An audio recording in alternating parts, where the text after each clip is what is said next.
Before you listen to the Tech Talk Daily podcast, I have to ask, are the high levels of uncertainty you're experiencing keeping you from making bold moves?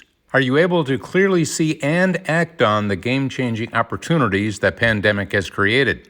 I'm Daniel Burris, serial entrepreneur, global technology futurist, and disruptive innovation expert, and right now, you have a choice to make. You can react to problems and disruptions after they happen, or you can learn to accurately anticipate disruptions before they disrupt and identify and pre-solve problems before they happen, giving you the ability to turn disruptive change into your biggest advantage.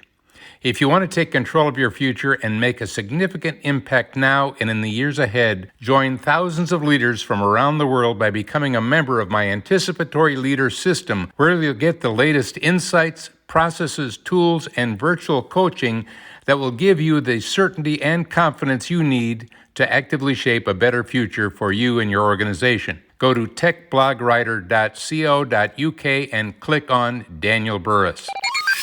Welcome to the Tech Talks Daily Podcast, where you can learn and be inspired by real-world examples of how technology is transforming businesses and reshaping industries in a language everyone can understand. Here is your host, Neil C. Hughes.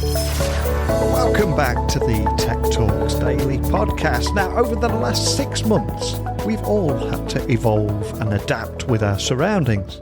But as we approach the end of 2020, I'm starting to ask myself, where do we go from here? Because many are now adopting a hybrid approach to work with a mixture of home and remote working. And this year's events have forced businesses in every industry to question those archaic processes and, hey, we've always done it this way, and wasting time on firefighting and doing things that are actually providing little in terms of value to their business. But today's guest believes that enterprises are turning to automation to drive innovation that will further business agility, customer centricity, and actionable insights. Incredibly powerful words. And his name is Ayman Syed, and he is the CEO and president of a company called BMC. And for those of you that don't know, BMC helps customers run and reinvent their business with open, scalable, and modular solutions to those complex IT problems. And what put them on my tech radar was the fact that they support 92 of the Forbes Global 100 and have also earned recognition as an ITSM Gartner Magic Quadrant leader for 5 years running. So buckle up and hold on tight so I can beam your ears all the way to California so we can speak with Ayman now. Well, a massive warm welcome to the show. Can you tell the listeners a little about who you are and what you do? Hi, Neil. Thank you for having me on the show. My name is Ayman Syed. I am president and chief executive officer at BMC Software.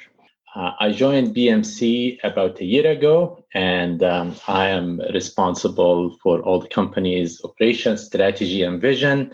BMC is an enterprise software company. We've been in business for over 40 years. We cater to large enterprises from different industries. We provide them with solutions that helps them with their digital transformation, solutions that spans database management, service management, IT operation management, security, and developer operation, as well as automation. Prior to joining BMC, I was president and chief product officer at CA Technologies, also previously known as Computer Associates, which was a Fortune 500 company. There, I was responsible for the vision and strategy for the complete portfolio of products. As a chief product officer, I drove a transformation there into higher growth areas until the company sold to Broadcom. And before that, I served as senior vice president at Cisco Systems, where I led a number of divisions there, most recently the network operating system software division, which builds the software for pretty much all the products, networking products that Cisco builds. So that's me in a nutshell. Like you said, BMC helps customers run and reinvent their businesses with open, scalable, and modular solutions to complex IT problems. But can you just expand on some of those kind of problems that you're solving for customers and what makes you different from your competitors, and just bring to life everything that you've just told me then? I'm glad you asked. When you look at companies, large and small, from any business or industry segment, you see some common trends. Each business is racing to deal with the amount of change being thrown at them. Most recently, the global pandemic and COVID-19 highlighted the need for this like never before. But even before the pandemic, all of us were racing to deal with the rapid change disruption to the business landscape.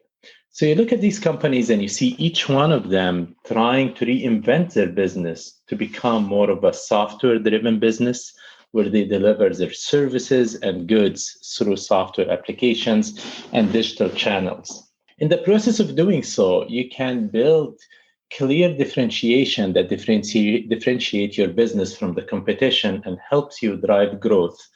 And you see some common characteristics every customer trying to strive for, whether it's customer centricity, whether it's agility and ability to deal with change rapidly, or whether it's leveraging the data to evolve the business offering. We provide them with the technology, with a solution to help them drive that transformation and, in a way, help them reinvent their businesses.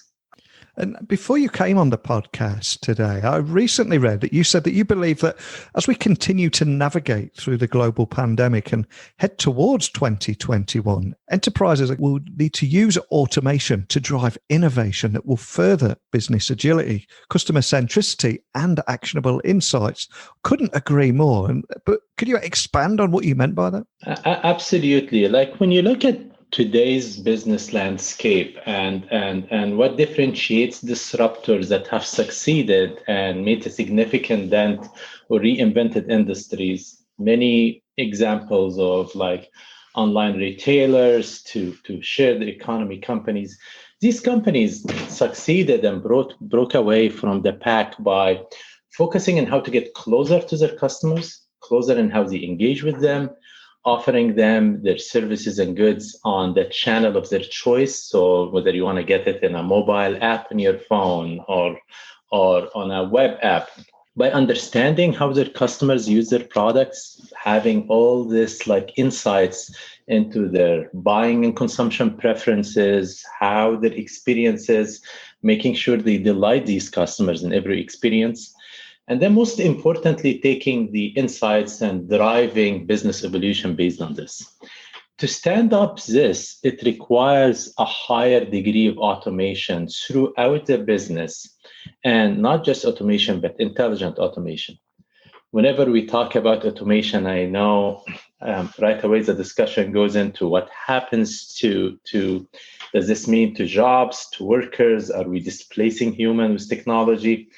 I like to think of it as augmenting workers with technology and freeing them up to do what they do best, being creative, creating new value, and adding new services instead. So it's automate all that can be automated and free up people to do higher value work.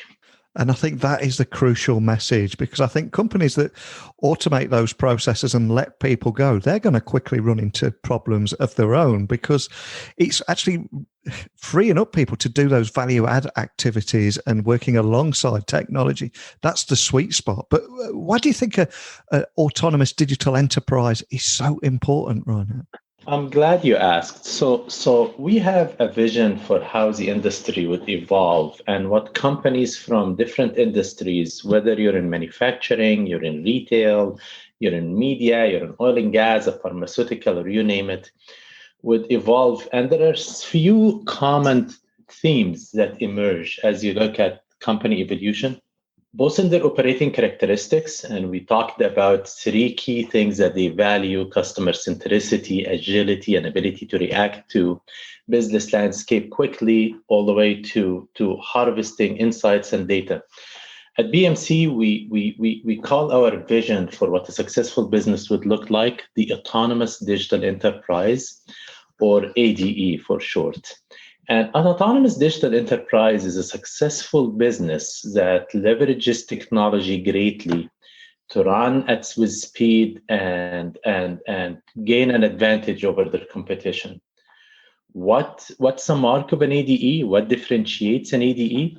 Really 5 pillars around how they use technology.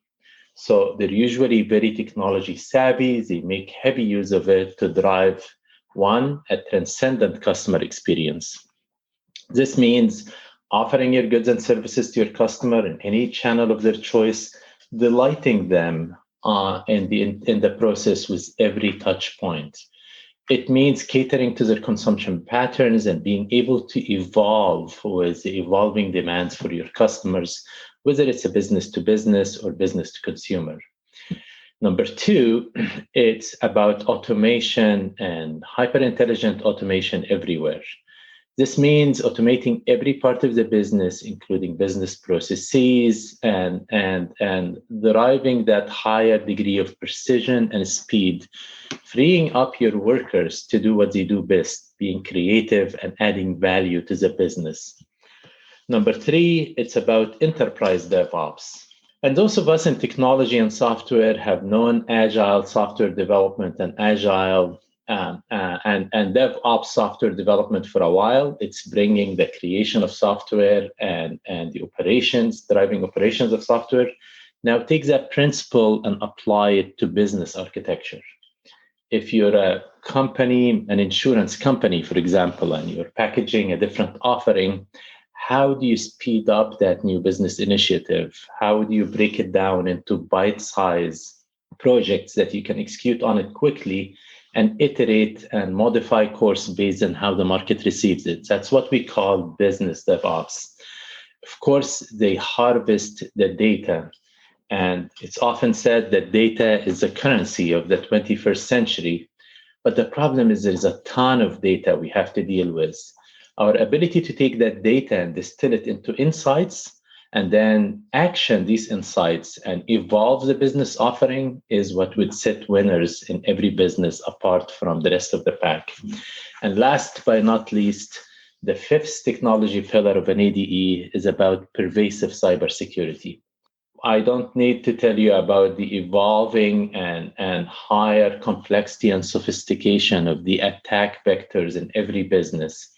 Hackers, organized, like spoofing, etc., is offering or posing an increased and ever more sophisticated risks. The ability to integrate security in the business architecture, in the technology infrastructure everywhere throughout becomes of paramount importance.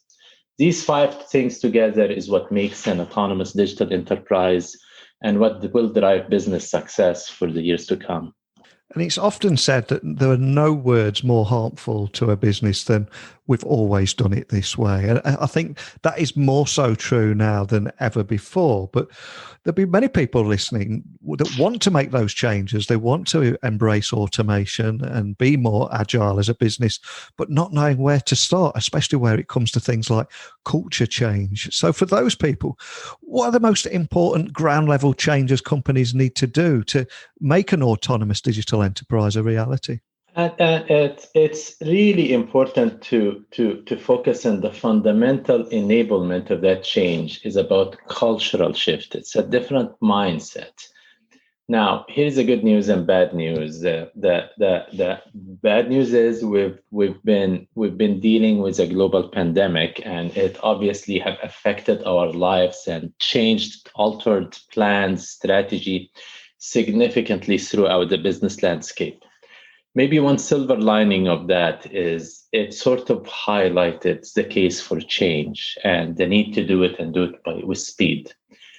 It's commonly said that the current pandemic have accelerated the digital transformation timelines and plans by anywhere between 1 and 3 years for an average business. So first step I would say for making that journey is understanding the case for change, doing the communication and making sure culturally you're set for it. Number 2, we live in an ever-changing world, and even before the pandemic, there were many changes from geopolitical landscape to demographic shifts, changes in the buying the buying block and the prominence of the millennials and the role they play. And they have very different consumption patterns. They have different care abouts, corporate social responsibility, and how you run the business is equally important to the service you offer. Dealing with these changes, understanding them, and making the case for why you need to drive the reinvention of business is probably the biggest success factor. It's culture to start with. I'm glad you mentioned those consumption patterns as well, because I think if we were to look at the customer needs and wants of just 6 months ago and compare them with now, I would suspect that many would be completely different, and businesses have to adapt to those new needs and wants. But what are the biggest drivers and catalysts of change for organizations that you've seen? Absolutely. I think the last few months taught us that the need to pivot and adjust very rapidly, where companies literally overnight had to send their workforces to work remotely with remote access, was just an example of many changes that get thrown at us. And our ability to be agile and shift with them rapidly is of paramount importance. This is just one example of many, and even before the pandemic started, we were already dealing with a lot of changes. Changes in the proliferation of data and how much data we have to deal with. And with that comes a lot of requirement for compliance and security, from GDPR to privacy laws, that requires us to adjust and change our data processes. Political uncertainty around the world is having big impact in global market and trade. And the rise of micronationals and Uberization of industry is constantly changing the economic landscape. Another group of changes and trends is around the socioeconomic shifts. I mentioned how the shift in general ecosystems and shift between regional and local businesses push is having a pretty significant impact on growth rates of nations and workforce transformation around the world. Brand loyalty is at an all-time high, and corporate social responsibility or social stewardship is as important as the service or the product you offer. And then we talked about consumption pattern changes by the buying and spending power shifting, which also drives different demand and consumption preferences, if you would. A recent study called an Enterprise Reboot identified that over 40% of technology executives plan to increase automation and AI or artificial intelligence investments over the next year to cope with this level of change and magnitude of change, for example. And I think this year, just about every business has been forced to evolve and adapt. But I'm curious, how different do you think the overall landscape of business will be after this period of transformation settles in? I think it's going to have a profound impact on our productivity in general as an economy, and our ability to deal with this rapid changes, and our ability to get closer to the customer, to tailor and customize the offering, to offer differentiation, customization, localization in every service you presented to customer, delighting them in the process. It also ushers an era of being able to leverage insights to tailor and evolve the offering significantly. The AI and machine learning and automation offers the ability to offer services that were almost science fiction, unattainable to many businesses before, but technology makes that available today.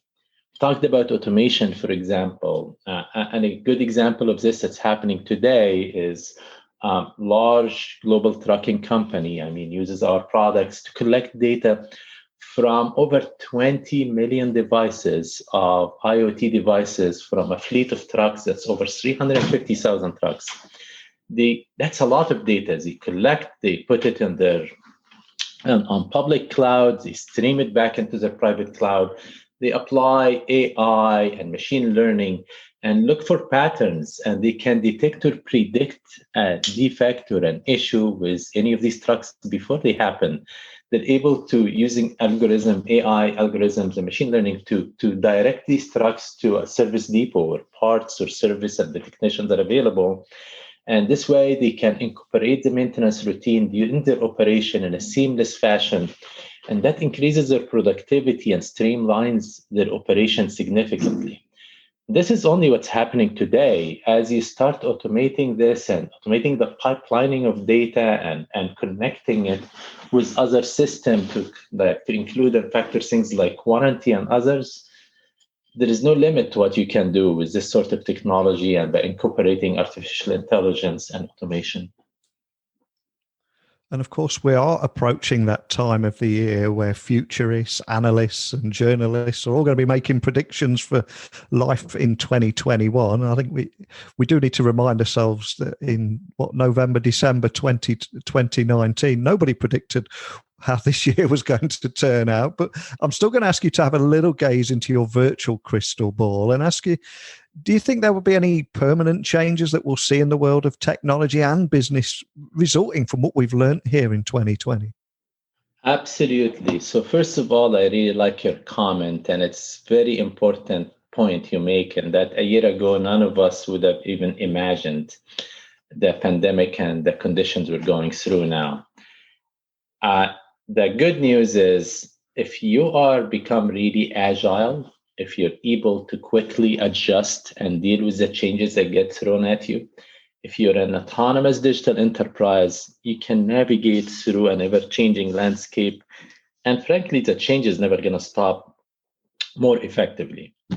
But back to the answer to your question, I'm going to put my crystal ball on and say that some of the changes that we've gone through, some of the things we've learned to do, whether it's a use of technology to enable the business ability to run many parts of the business virtually instead of person, are here to stay.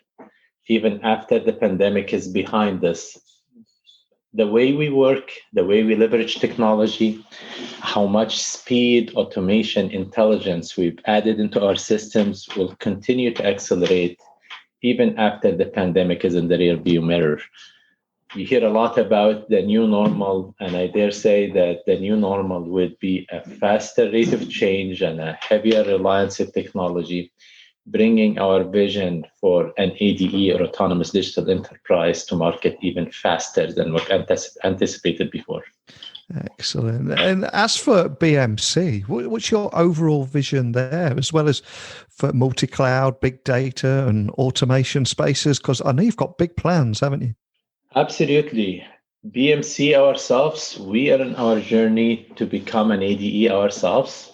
Our mission and is to partner with our customers to help them become an ADE too.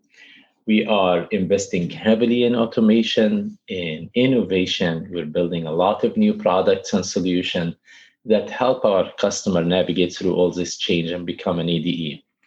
We're embedding AI in all of our products. We're allowing the technology to support use cases that were almost science fiction before.